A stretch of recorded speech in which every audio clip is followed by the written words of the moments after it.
Hello everyone. In this video we are going to work on an example where there is a sliding contact. And as you know, when there is a sliding contact like here, this bar is sliding into the collar at A, then if I look at points A and B, they do not both belong to the same rigid body. B does belong to the bar, but A does not. A is the pinpoint, and it can be considered on the collar at A, but not on member BC.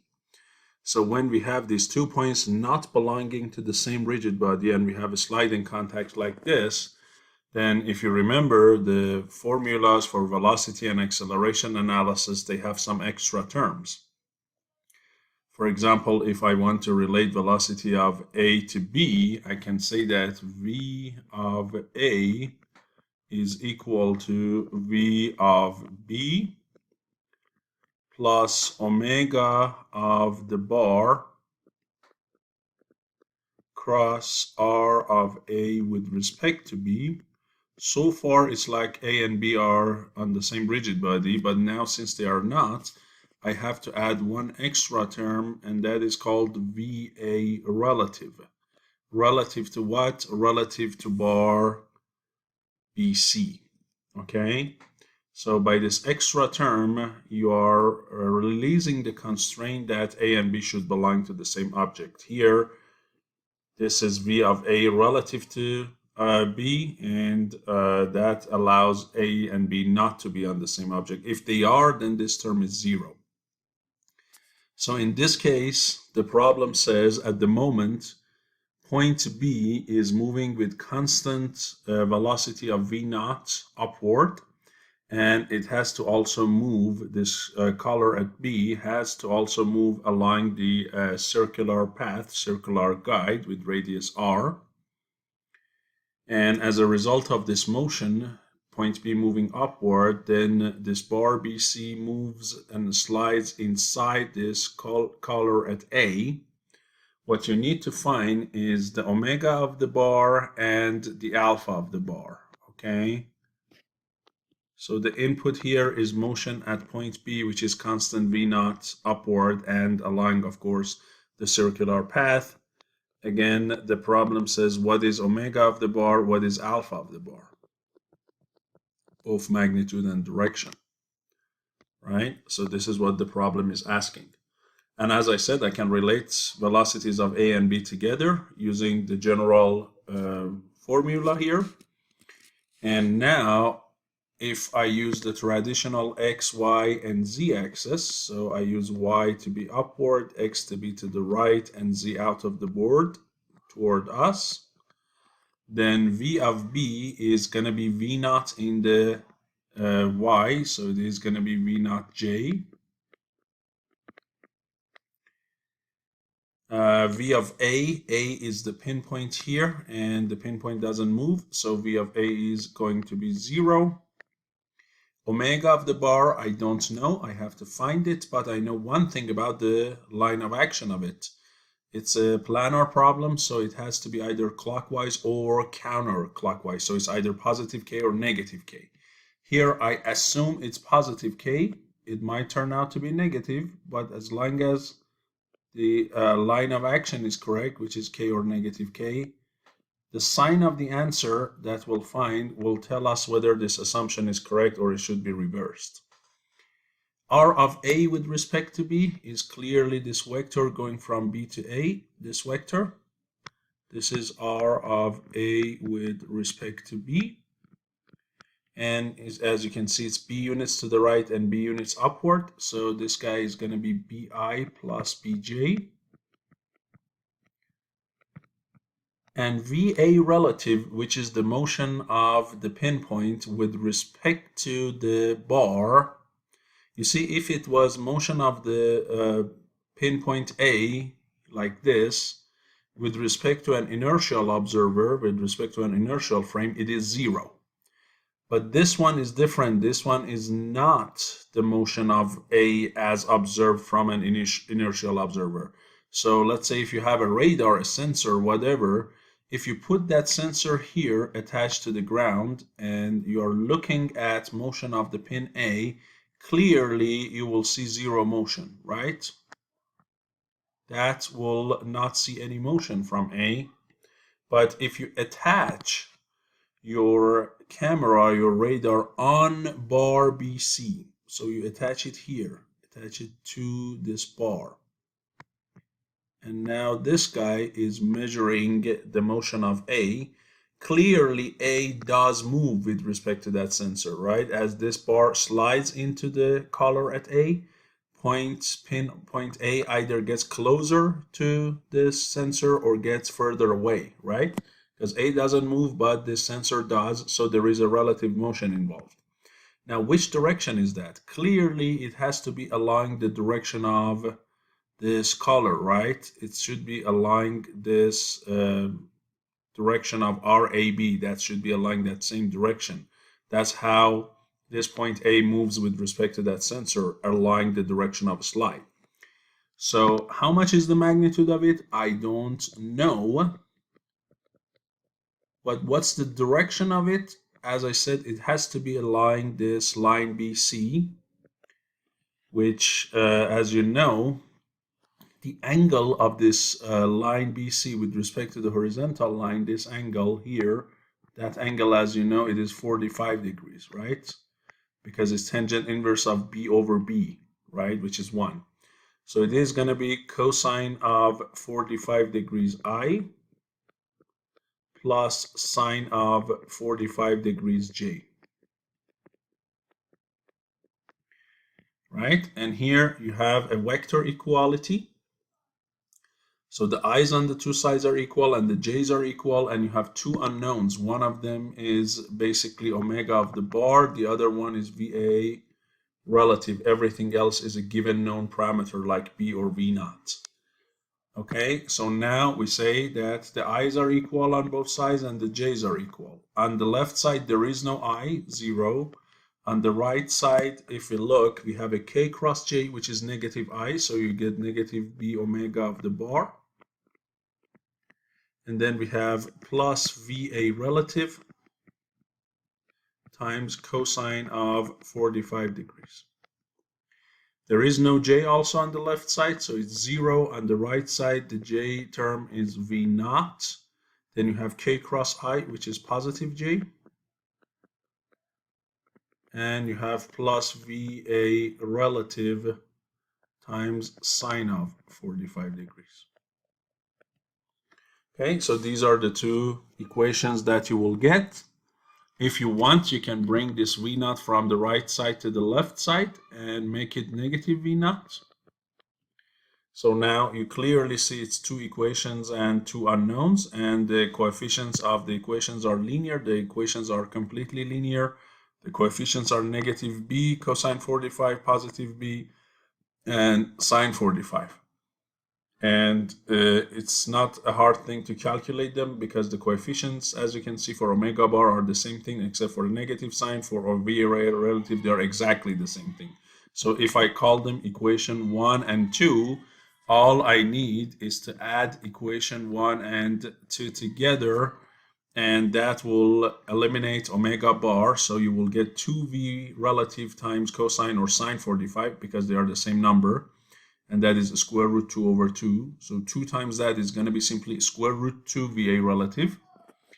And this term here is going to be equal to negative V naught. So from here, you can get your VA relative magnitude, which is going to be negative V naught over square root 2. And if you plug it back into any of these equations, let's say I plug it back into equation 1, right? Your omega bar is going to be VA relative times square root 2 over 2, which is basically, if you do it, it's going to be negative V naught over half. And then you divide it by B, correct? So if you do so, you will get your, plug that into 1, you will get omega of the bar to be basically negative V naught over 2B. So this is your omega bar, this is your VA relative. By the way, we also need VA relative, although the problem did not ask for it directly. We do need it in the next step when we want to do acceleration analysis. So you have to calculate VA relative, although the problem has not asked for it. Now, what's the meaning of these negative terms? So here we assume the rotation omega is positive, but it turned out to be negative. So it means it was not really counterclockwise. It is what? It is clockwise. So if somebody says, what is omega bar? We say it is negative V naught over 2B in the K direction. And negative means clockwise. Correct? So that is what you have for solution of omega bar is clockwise. So as this object goes up, definitely member AB is going to go clockwise. And what's the meaning of this term VA relative, which is negative? So VA relative, as I said, this is VA relative to the what? To the bar. We assumed it's in the positive cosine and sine 45, so we assume it is in this direction, but it turned out it's negative, so actually it is in this direction. So VA relative is in this direction.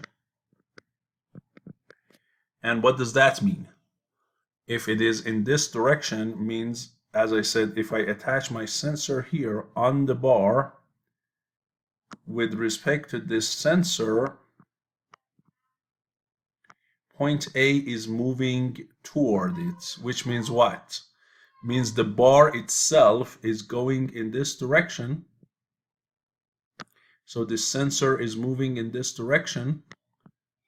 And A, in general, remember, A is stationary. So when the bar moves inside it and moves further inside, the sensor gets closer to A. So from the viewpoint of the sensor, A is also getting closer to it. So A moves this way. It means the bar is going what? The other way. It's right. The bar is going this way. And that is quite obvious. If you look in geometry, the length of this bar BC is a constant value. When you are moving this point B upward, correct? So let's say you bring it here. The distance between B and the fixed point A is now like this, which is smaller than what it used to be, this diagonal one, right? So since the distance between B to A is shrinking and the length of the total bar is constant, the only way for it to happen is, first of all, this collar should rotate like this. And second of all, there should be more of the bar moved inside what? The collar like this. Okay, so definitely point C should move further away from A. And as you can see, look at the rotation here, right? If you look at this bar that was like this and now it is like this, you clearly see the way that the bar has rotated. You see it is definitely what? It is clockwise. So both of these numbers make sense. Always make sure you do a sanity check, okay, physically. Because if you do a smallest mistake in your calculations and you do a smallest mistake of a -1, +1, then your solution will be completely different. So the best way to make sure that my solution does make sense or not is to do the sanity check and at least look at the direction of them. Sometimes the magnitude will help, but most of the time the direction is a big help whether they make sense or not. So in this case, they both do. We got both of them. Now it is time to go after acceleration. So now I need to relate acceleration of A to acceleration of B. So for that, I write acceleration A is equal to acceleration B plus the tangential term, which is alpha of the bar cross r of a with respect to b, plus omega of the bar cross omega of the bar cross r of a with respect to b. But so far it is like the rigid body. Now, because a and b do not belong to the same object, we add two extra terms. One of them was the Coriolis term, 2 omega bar cross va relative, and the other one is a relative. Again, a of a relative to what? Relative to the rigid body. Okay, this one is a of a relative to an inertial frame. That one is relative to the frame attached to the rigid body. So we have 5 terms here. And now if we look at each term, a again is a stationary point, it's a pinpoint, it does not have any acceleration. A of b here, that's the tricky part that I have seen many of my students say a of b is 0. The answer is no, it is not. And the reason they say so is because this problem says point B is moving with constant V naught upward. So they say, well, it's constant V naught, so it means the acceleration is 0. Yes, if B was moving on a straight guide. Now B is moving on a circular guide. And even if V is constant, there is always what? Yes, the centripetal acceleration. So A of B is the centripetal acceleration, and the magnitude of it is r omega squared or V squared over r. So it is going to be V naught squared over r. It is to the left, which is negative I. Okay, and for that reason, the A of B is not 0. It's negative V naught squared over r I. So if we write that down here, this is negative V naught squared over r times I. Alpha of the bar, I don't know, but again, it has to be either clockwise or counterclockwise. Here, I assume it is counterclockwise, positive, so we say it's alpha bar times k. R of A with respect to B, we have it. It's just Bi plus Bj. This omega cross R of A with respect to B needs two cross products. If the problem is 2D, which in this case it is, as I mentioned in my other videos, you can simplify this whole thing into negative magnitude omega bar squared times R of A with respect to B, which is a lot easier to calculate. Why? Because it's just a scalar times a vector instead of two cross products. So this is simply going to be negative magnitude of it is negative V naught over 2B squared times Bi plus Bj, right? This is better than first you cross multiply negative V naught over 2bk by that, and then cross multiply again the result of that by omega. This omega here is a vector, so you have to write it as negative V naught over 2bk.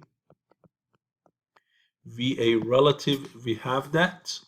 The magnitude of it is negative V naught over square root 2, and then cosine 45i plus sine 45j.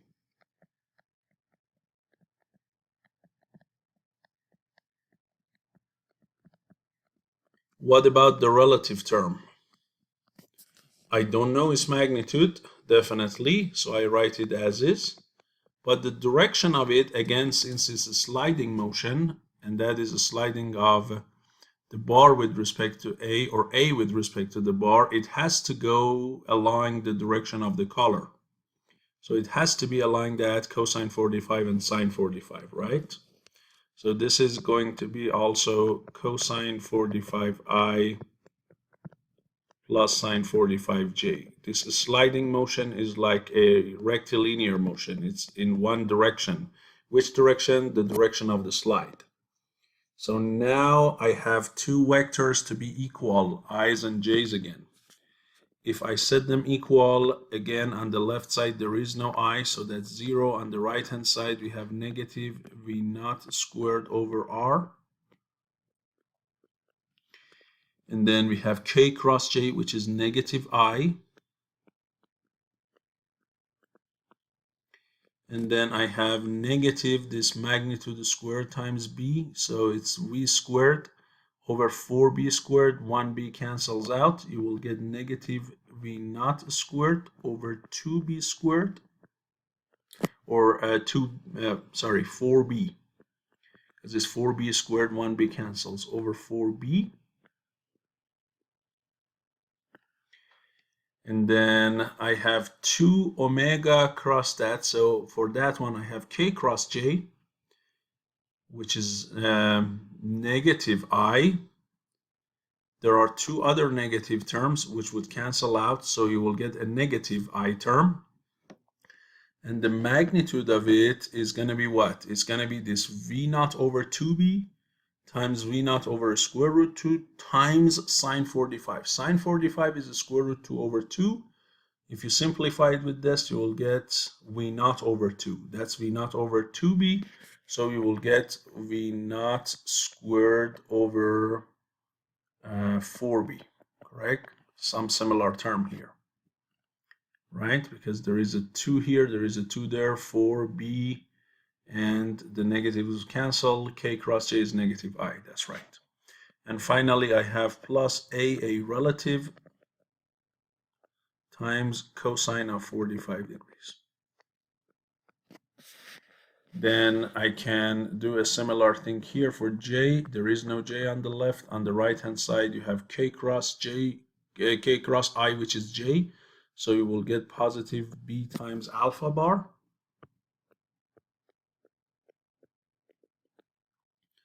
Then you'll have negative of that term times bj. So you will get a similar term to here.